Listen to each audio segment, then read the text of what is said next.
우리 하나님 말씀 한번 같이 해보도록 하죠. 시편 3편입니다.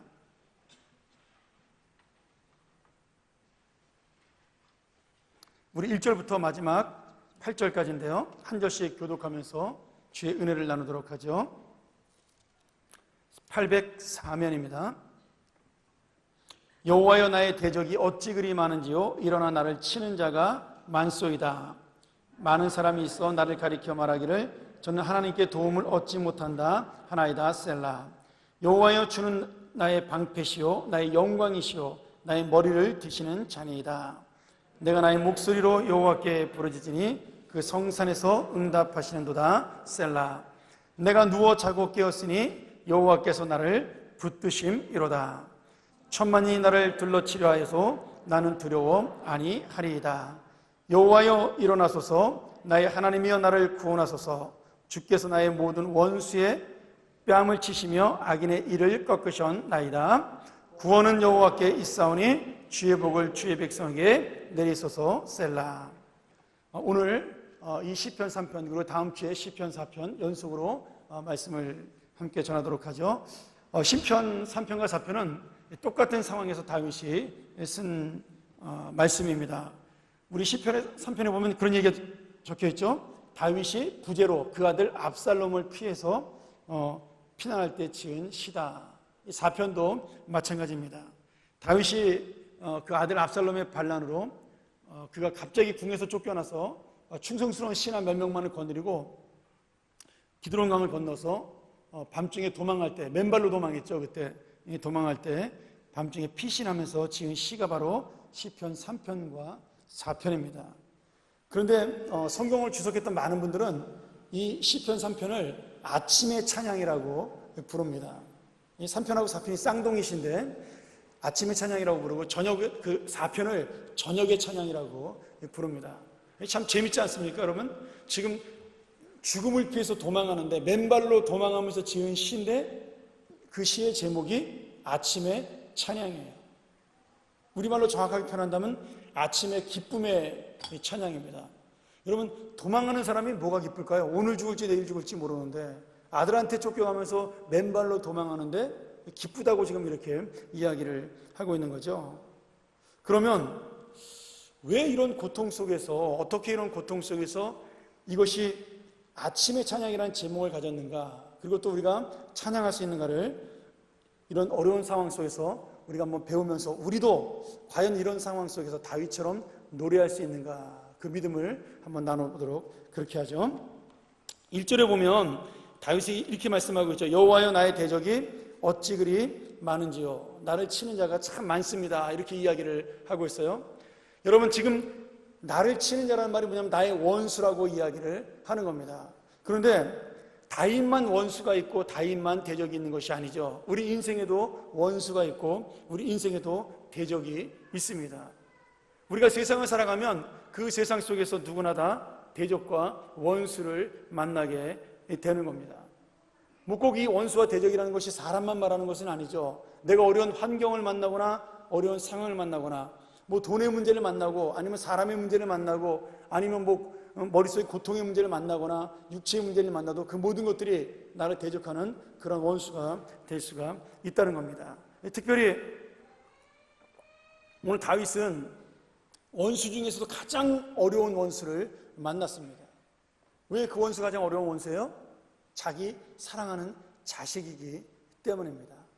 어쩌면 가장 사랑했던 아들이 자기를 배신해서 반란을 일으켰고, 그리고 자기가 가장 사랑했던 신하가 자기를 배신했기 때문에 이 다윗은 대적할 수 없는, 이길 수 없는 원수를 만났는지도 모르겠어요. 그래서 2절에 뭐라고 되어 있죠? 많은 사람이 나를 가리켜 말하기를 저가 하나님께 도움을 얻지 못한다. 더 이상 다윗은 하나님의 도움을 받지 못한다. 그의 인생은 끝났다라고 많은 사람들이 이렇게 다윗을 평가했다는 얘기입니다. 여러분, 지금 한번 다윗의 입장을 생각해 보세요. 다윗은 지금 아들에게 배신당했어요. 신하에게 배신당했습니다. 백성에게 배신을 당했어요. 그리고 그 배신의 환경 속에서 다른 사람이 자기를 향하여 하는 말이 그래도 힘내라고 말하는 것이 아니라 당신은 이제 인생을 포기해야 됩니다. 왜냐하면 당신의 인생은 이제 끝났기 때문입니다. 하나님도 당신을 더 이상 돕지 않을 겁니다. 다윗의 지금 상황과 형편을 바라보면서 하나님마저도 당신에게 등을 돌릴 테니까 당신은 포기하라 인생을, 그렇게 이야기한다라는 말이죠. 그런데 왜 하나님께서도 다윗을 돕지 못한다, 사람들이 그렇게 평가했을까요? 이게 중요하죠. 다윗을 바라보면서 믿음의 사람인데 왜 사람들은 다윗을 보면서 하나님이 다윗을 돕지 않는다라고 말했을까? 저는 이것이 참 궁금했어요. 그리고 오늘 말씀을 바라보면서 그것을 세 가지로 한번 생각을 해봤습니다.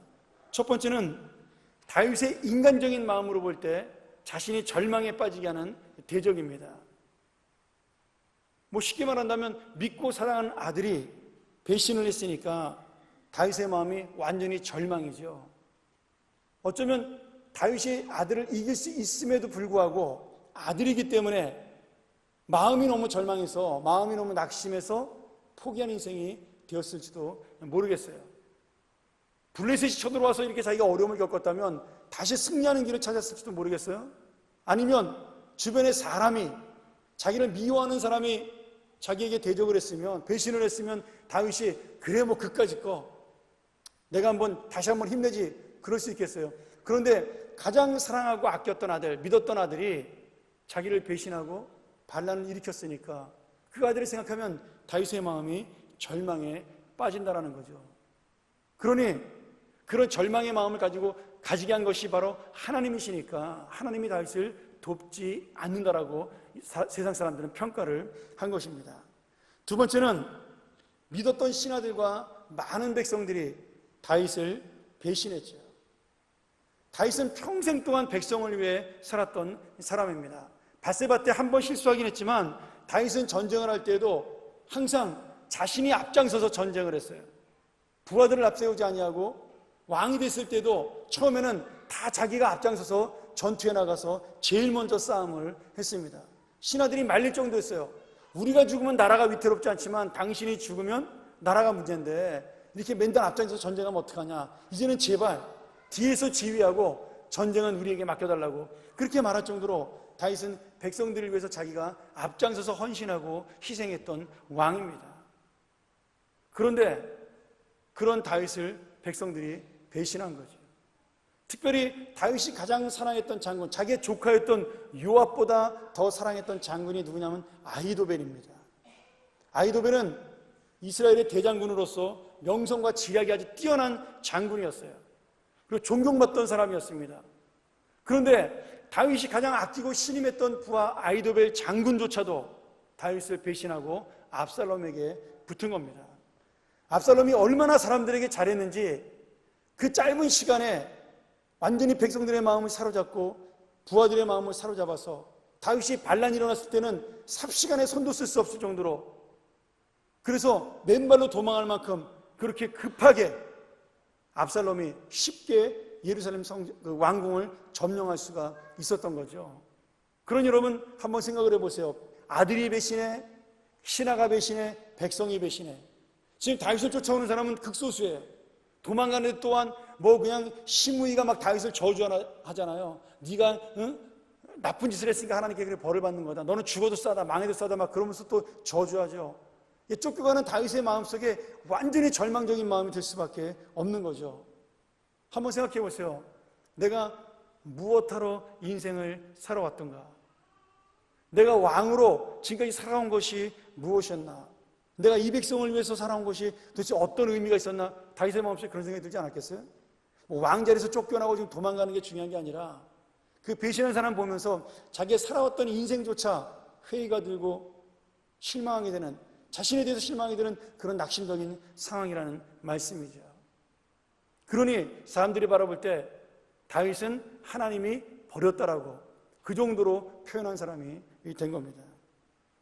마지막으로 세 번째로는 다윗이 밧세바와 범죄한 것에 대해서 하나님이 심판했다라고 생각을 했기 때문에, 이 전쟁은 하나님의 심판이라고 생각을 했기 때문에 하나님이 다윗을 버렸다라고 생각을 했습니다.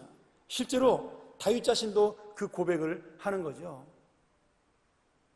자기가 밧세바의 범죄로 충성스러운 신하인 우리아를 죽였기 때문에 하나님이 너의 가문에서 칼이 떠나지 않을 것이라는 하나님의 심판이 지금 내린 것이라고 다윗 스스로가 인정을 하고 있습니다. 그렇기 때문에 시므이가 다윗을 저주했을 때, 다윗의 부하들이 저 개만도 못한 시므이를 우리가 죽일까요? 라고 이야기했을 때 다윗은 그를 내버려 두라고 말씀합니다. 왜요? 지금 시므이가 저주하는 그 내용이 바로 하나님의 자기를 책망하는 음성이라고 생각을 했기 때문입니다. 그 다윗은 지금 자기가 당하는 일이 당연하다고 생각을 했습니다. 나중에 요압이 전열을 정비해서 압살롬하고 전장으로 나갈 때 다윗이 요압을 불러다가 특별히 부탁을 하잖아요. 압살롬을 살려달라고. 왜 그렇죠? 하나님께서 이 반란을 일으킨 것은 물론 압살롬이 왕에 대한 욕심도 있었지만 자기의 죄 때문에 자기의 가족들 간에 피바람이 날 것이라고 하나님이 예언하신 말씀이 생각이 나서 이것은 압살롬의 죄가 아니라 자기의 죄라고 생각을 한 겁니다. 그렇기 때문에 자기를 배신한 아들이고 자기를 죽이려고 했던 아들이지만 그 아들을 살려달라고 요압에게 특별히 부탁하는 마음을 가진 거죠. 왜냐하면 다윗은 참 정말 이런 면으로 볼 때 위대한 사람입니다. 인격이 훌륭하고 뭐 무슨 대단하게 능력이 있어서가 아니라 어떤 문제가 닥쳤을 때 그것을 하나님 앞에 자기를 비추어 보는 그런 자세로 바라본다는 거예요. 여러분, 내일 모레 우리가 새벽 기도할 때 그 제목도 제가 오늘 말씀을 준비하면서 그 생각을 했어요. 하나님을 두려워하는 사람. 제가 요새 기도 제목이 그런 거죠. 하나님의 그 두려움을, 하나님의 무서움을 내가 항상 마음속에 의식하고 사는 사람이 되기를 원하는 것. 그래서 하나님의 은혜와 긍휼을 구하는 사람. 여러분, 하나님을 두려워하는 사람만이 하나님의 사랑을 받을 수가 있습니다. 물론 하나님은 내 편이시죠. 하나님은 나의 보호자고 나의 인도자가 되어주십니다. 그러나 그럼에도 그 하나님께서 언제나 나의 틀린 것을, 나의 잘못을 지적하고 나를 바로잡기 위해서 나에게 회초리를 대시는 분이라는 사실을 알기 때문에 그 하나님을 인정하고 두려워하는 사람, 그 사람이야말로 하나님에게 진정 사랑을 받는 사람이 되는 거죠. 다윗이 바로 그러한 사람이었어요. 그래서 다윗은 자기가 지금 이런 절망의 상황 속에서 정말 맨발로 머리를 숙이고 울면서 도망가는 그 상황에서 하나님을 원망하지 않고 사람들을 원망하지 않고 자기의 죄를 회개한 겁니다. 이 회개 속에서 다윗이 다시 한번 하나님을 만나게 되죠. 사람들은 다윗이 끝났다라고 생각을 했어요. 사람들은 다윗이 무너졌다고 생각을 했습니다. 더 이상 하나님의 도움을 못 받는다고 생각을 했어요. 그런데 여러분, 여기서 다시 한번 역전의 역사가 일어나게 되는 겁니다.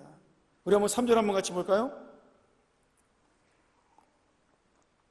여호와여, 주는 나의 방패시오 나의 영광이시오 나의 머리를 드시는 자네이다.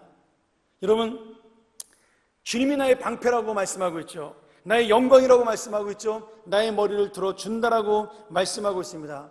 우리가 하나님께서 우리를 도우시면 이 모든 어려움을 이길 수 있으니까 지금 더 이상 나는 두렵지 않다라는 고백이 이 3절부터 8절까지 쭉 나오는데요. 중요한 것은 히브리 원문에는 여기 단어가 추가된 게 있어요. 우리나라 성경에는 나오지 않지만 이 히브리 성경에는 3절에 그러나라는 단어가 같이 들어있습니다. 우리 성경이 좀 번역이 잘못됐죠. 영어 성경에도 but이라는 단어가 들어있거든요. 그러니까 지금 1절, 2절에 다윗이 이런 어려운 일을 만나고 대적들이 나를 죽이려고 그러고 많은 사람들이 나를 하나님에게 버림받았다라고 외친다 할지라도 그러나 하나님께서는 나의 영광이 되고 나의 방패가 되어준다라고 분명하게 고백을 하고 있다라는 거죠. 오늘 여러분 보세요. 3장 4절에 내가 하나님께 부르짖었더니 하나님이 하나님의 거룩한 산에서 나에게 응답했다. 5절 내가 누워서 자고 깨었으니 하나님께 나를 붙드심이로다. 여러분, 지금 쫓겨가고 도망가는데 누워서 잘 수 있나요? 못 자요. 근데 지금 다윗이 뭐라고 고백을 해요? 누워서 자고 깬다라고 고백을 해요. 4장에도 똑같은 말씀이 나옵니다. 내가 자고 일어났더니. 아무나 잘 수 있는 게 아니죠. 하나님이 사랑하는 자에게 잠을 주는 것처럼 그 마음에 평안을 줘야 잘 수 있는 것인데 다윗이 지금 그 평안을 누리고 있다라는 겁니다. 맨발로 쫓겨가면서도 내가 회개한 것을 하나님이 들어주셨고 이제 내가 하나님이 나를 잊는다고 말씀하셨기 때문에 나는 누워 자고 깰 수 있다라는 겁니다. 그리고 내가 누워 자고 깨는 그 동안에도 하나님께서 나를 붙들어 주신다라고 고백을 하고 있는 거죠. 그러니 다윗이 바라보는 게 누구라는 거예요? 이제는 더 이상 사람 보지 않겠다라는 겁니다. 천만이 나를 둘러싸고 나의 대적들이 나를 에워싼다 할지라도 나는 두려워하지 않는다. 다윗이 보는 것은 그 수많은 대적들이 아니라 누구예요? 나를 위해서 일어나시는 하나님이라는 겁니다. 여기 여호와여 7절에 일어나소서, 나의 하나님이여 나를 구원하소서, 주께서 나의 모든 원수의 뺨을 치시며 악인의 일을 꺾으셨나이다. 여러분, 하나님이 일어나신다는 말씀이 무슨 말씀이세요? 다윗을 위하여 힘을 쓰신다라는 말입니다. 다윗을 위하여 전쟁하기 위해서 일어나신다는 말이죠. 수많은 대적들이 아무리 다윗을 둘러싸고 다윗을 죽이려고 한다 할지라도 하나님이 한번 일어나면 그 모든 원수들은 다 무너진다라는 다윗의 고백입니다. 오늘 여러분, 이 다윗의 기도가 아직 이루어지지 않았어요. 그런데 다윗은 이미 쫓겨가고 피난하는 도중에도 이 고백을 통하여 내가 평안히 잠을 잘 수 있다라고 고백하고 있다는 사실이에요. 우리 지난주에 배웠잖아요. 한나가 기도하고 돌아갈 때 다시는 얼굴에 뭐가 없다고요? 근심이 없었다 그랬어요. 얼굴에 수색이 없다고 돼 있죠. 근심이 없었다는 말입니다. 아직 사무엘이 나왔나요? 안 나왔나요? 안 나왔어요. 사무엘이 나오려면 최소한 10달은 기다려야 됩니다. 그런데 이미 하나님을 얻은 한나는, 하나님이 함께 하신다는 은혜를 깨달은 한나는 얼굴에 근심이 사라졌다는 거예요. 지금 다윗은 피난처에 있고 맨발로 쫓겨가는 상황이지만 그러나 이미 다윗의 마음속에는 뭐가 있어요? 하나님의 승리가 확실하게 있다라는 겁니다. 오히려 내가 하나님 앞에 죄인이기 때문에 이 죄인 때문을 고백하면 하나님이 그래서 나를 용서하시고 도우시면 다른 사람들은 더 이상 문제가 되지 않는다라는 거예요. 많은 사람들이 너의 죄 때문에, 너의 잘못 때문에, 너의 문제 때문에 하나님 너를 돕지 않을 것이라고 이야기하지만 다윗은 오히려 반대로 생각을 하는 거죠. 나의 죄 때문에 내가 하나님께 용서를 받았고 나의 죄 때문에 하나님께 고백을 했으니 하나님은 나를 그래서 연약한 나를 붙잡아 주시고 연약한 나를 인도하신다라는 그런 고백입니다. 이게 얼마나 놀라운 고백이에요. 남들은 죄를 지으면 무너지는데 다윗은 이 죄를 회개하고 다시 일어납니다. 남들은 어려운 일을 만나면 그 어려움 때문에 낙심하는데 다윗은 이 어려움 때문에 하나님을 붙드는 기회라고 생각을 하는 거죠. 다윗은 고통을 만나면 다른 사람들이 다 넘어지고 쓰러져도 절망해도 나는 이 고통 때문에 하나님 나를 사랑한 것을 더 느끼고 그 하나님의 임재를 깨닫는다라고 그렇게 고백을 하는 겁니다. 오늘 여러분, 다윗이 이런 믿음을 가지게 된 이유가 무엇일까요? 다윗은 지금 수십 년을 그렇게 살아왔어요. 이번만 어려움을 당한 것이 아니잖아요. 사울 왕을 통해 10년 동안 쫓겨다니면서 수도 없이 많은 죽음의 위기를 겪었습니다. 적군의 나라에 망명을 해서 죽을까 봐 정신병자 행세도 하면서, 아니면 그 사람에게 충성하는 거짓 맹세도 해가면서 다윗은 수도 없이 많은 어려움과 죽음의 위기를 겪으면서 깨달은 것이 하나 있다면 하나님을 두려워하는 자, 하나님 앞에 진실하게 용서를 구하는 자, 하나님을 붙드는 자는 하나님이 반드시 다시 회복시켜 주신다는 믿음이었습니다. 이게 다윗의 경험이에요. 오늘 이 말씀 중에 머리를 든다라는 고백이 나오죠. 창세기 40장 13절에 보면 그 요셉이 감옥 안에서 꿈을 해몽하면서 술 맡은 간원장에게 그런 이야기를 해줍니다. 제가 한번 볼까요? 지금부터 사흘 안에 바로왕이 당신의 머리를 들고 당신의 직분을 회복합니다. 그러니 당신이 이 왕의 술 맡은 자가 되었을 때 나를 기억해달라. 여러분, 머리를 든다는 말이 뭐냐면 나를 회복시켜 주신다라는 말씀이에요. 저는 히브리 말이 참 재밌는데, 우리가 기운이 빠지거나 실망하거나 낙심하면, 아니면 화나면, 아니면 슬픔에 젖으면 어떻게 되죠? 고개를 숙이잖아요. 기운 없으면 고개를 숙입니다. 그러니까 이 말씀이 뭐예요? 사람들이 바라볼 때 고개 숙인 내 모습을 보고, 또 고개를 숙여야 될 내 모습을 보고 다 나를 비웃고 내가 끝났다라고 생각을 하지만 하나님은 어떻게 하신다고요? 나의 머리를 들어 주신다는 거예요. 머리가 무거워요, 여러분. 그거 아시나요? 사람이 높은 데서 떨어지면 똑바로 이렇게 떨어져도 저절로 이렇게 몸이 휙 돌아갑니다. 왜요? 머리가 무거워서 그러거든요. 여러분, 내 머리가 무겁다는 이유가 뭐예요? 지금 우리가 이 안에 걱정과 근심으로 가득 차 있어요. 무거워요. 대적에 대한 생각으로 가득 차 있어요. 내 원수에 대한 생각으로 가득 차 있습니다. 그래서 무거워요. 너무나 무거워서 내 스스로가 이 머리를 들 수 없을 만큼 걱정과 근심으로 가득 차서 머리를 숙이는데, 하나님이 나에게 힘을 주셔서 이 머리를 들 수 있게 해주신다는 거예요. 그것이 바로 하나님이 회복시켜준다는 약속입니다. 아무리 내가 근심 걱정을 무겁게 내 안에 갖고 있어도 하나님이 나와 함께 하시는 그 순간이 되면, 내가 주님을 두려워하고 그 주님 앞에 나의 죄를 회개하고 주님 앞에 바로 서는 자가 되기로 결심하기만 한다면, 그래서 하나님이 나를 하나님의 자녀라고 인정하기만 한다면, 아무리 내 머리가 무겁고 내 짐이 무거워도 하나님은 나를 바로 세워주신다라는 말씀입니다.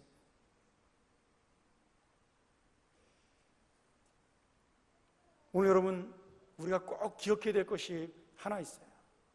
사람들은 문제가 생기면 문제를 바라봅니다. 사람에게 어려움이 생기면 그 사람을 바라봅니다. 지금 다윗은 누구를 바라봐요? 대적을 바라봐요? 압살롬을 바라봐요? 아닙니다. 하나님을 바라봅니다. 우리가 몸이 아프거나 병이 나면 그 병난 부분만 고민하고 그 아픈 부위만 바라보고 걱정하죠. 근데 그것을 바라본다고 문제가 해결되지 않습니다. 나한테 어떤 걱정거리가 생기고 근심거리가 생기면 그것만 생각을 하고 그것만 머릿속에 담아두고 그것만 바라봅니다. 어떤 사람이 나에게 문제가 되면 그 사람만 바라보고 그 사람에게 주목하게 됩니다. 근데 그런 모든 것들이 나의 머리를 더 무겁게 할 뿐이지 전혀 우리의 문제를 해결해 주지 못한다는 거죠. 그런데 다윗은 그것을 깨달은 거예요. 다윗은 그 문제를, 머리를 들어서 누구를 바라봐요? 눈을 들어서 대적이 아닌, 사람이 아닌 하나님을 바라보는 주목의 자세가 바뀐 거죠. 내가 이제 집중해야 될 것은 내 문제가 아니다. 내가 집중해야 될 것은 사람이 아니다. 내가 집중해야 될 대상은 나의 상황이 아니다. 결국 이 모든 문제를 내가 집중한다고 해결되는 것이 아니라 내가 집중해야 될 부분은 바로 나를 도우시는 하나님입니다. 그 하나님 나를 향하여 어떻게 돕고 계신가? 그 하나님 나를 향하여 어떻게 역사하고 계신가? 그 하나님 나를 향하여 어떻게 인도하실 것인가를 바라보는 것. 그것이 다윗이 깨달은 믿음이었어요. 문제와 어려움은 외부에서 일어났지만 사실 아무리 우리가 그 문제를 바라봐도 문제가 해결되지는 않습니다. 그러니 결국 다윗처럼 하나님을 바라보는 것만이 문제를 해결하는 방법이죠. 내가 지금 어렵고 힘들더라도 하나님께서 도우시고 회복하신다는 그 은혜를 바라보는 것이 바로 내가 다시 사는 믿음입니다. 여러분, 우리가 지금 누구를 바라보고 있나요? 내가 지금 문제가 클수록, 상황이 어려울수록 누구를 집중하고 있나요? 우리가 지금 계속해서 포커스를 두고 있는 것이 무엇이에요? 나도 모르게 눈에 보이는 그것에 집중하고 있기 때문에 하나님의 역사를 전혀 생각하지 못한다는 거죠. 하나님의 역사를 바라보지 못한다는 거죠.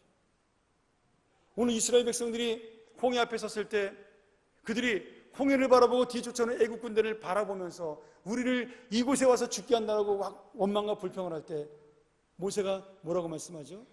주님이 너희에게 행하시는 것을 보라고 말씀합니다. 여러분, 아직 보이지 않아요.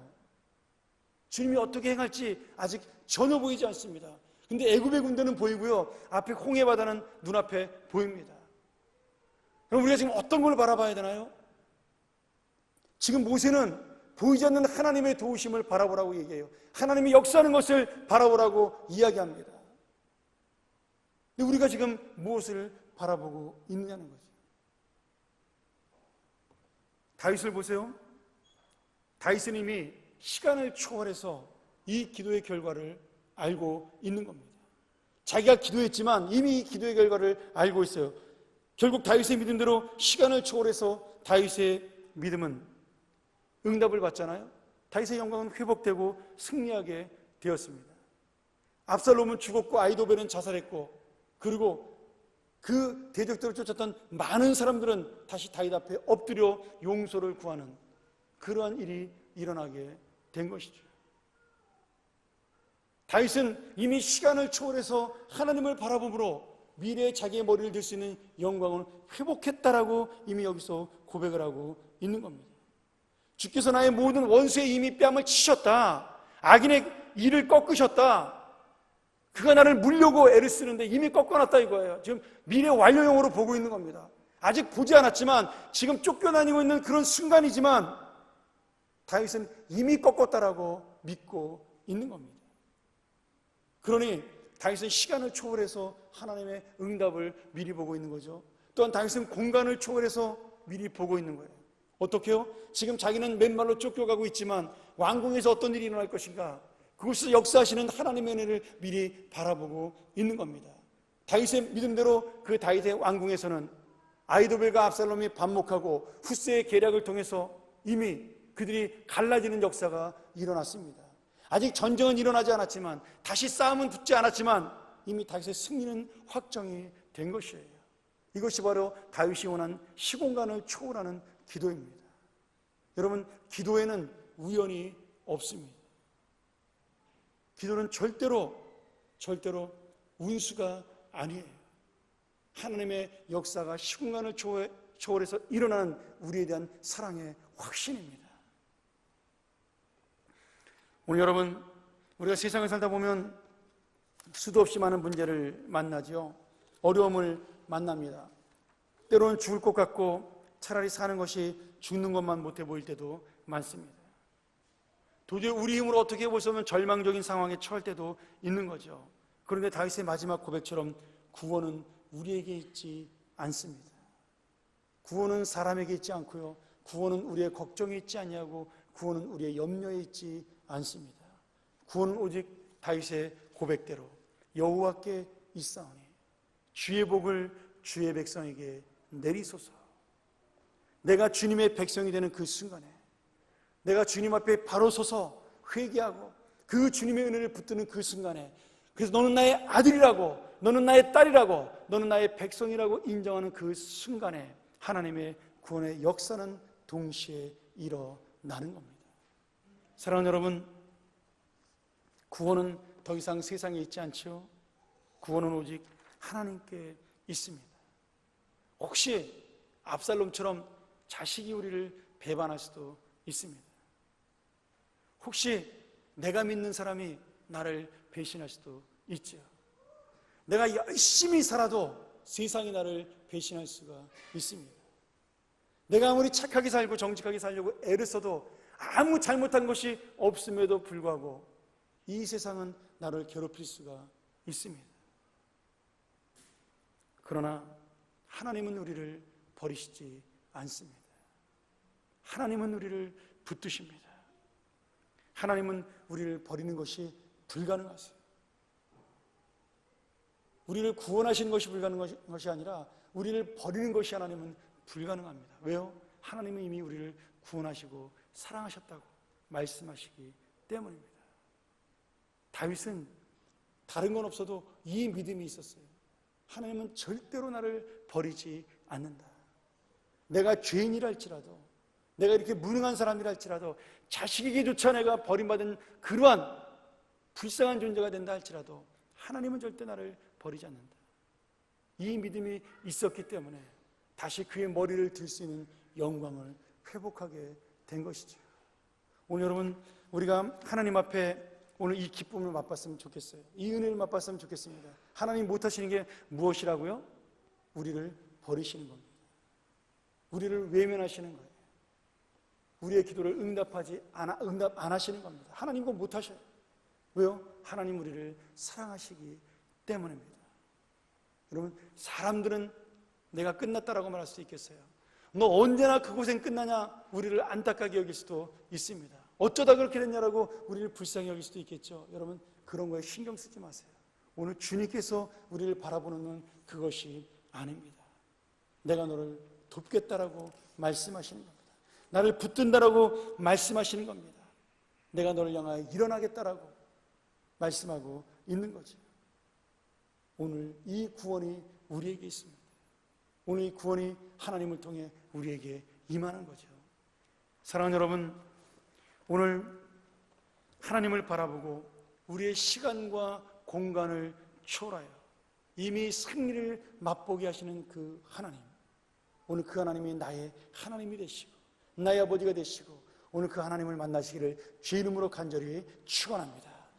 우리가 한번 이 시간 이 말씀 기억하면서 기도하기를 원합니다.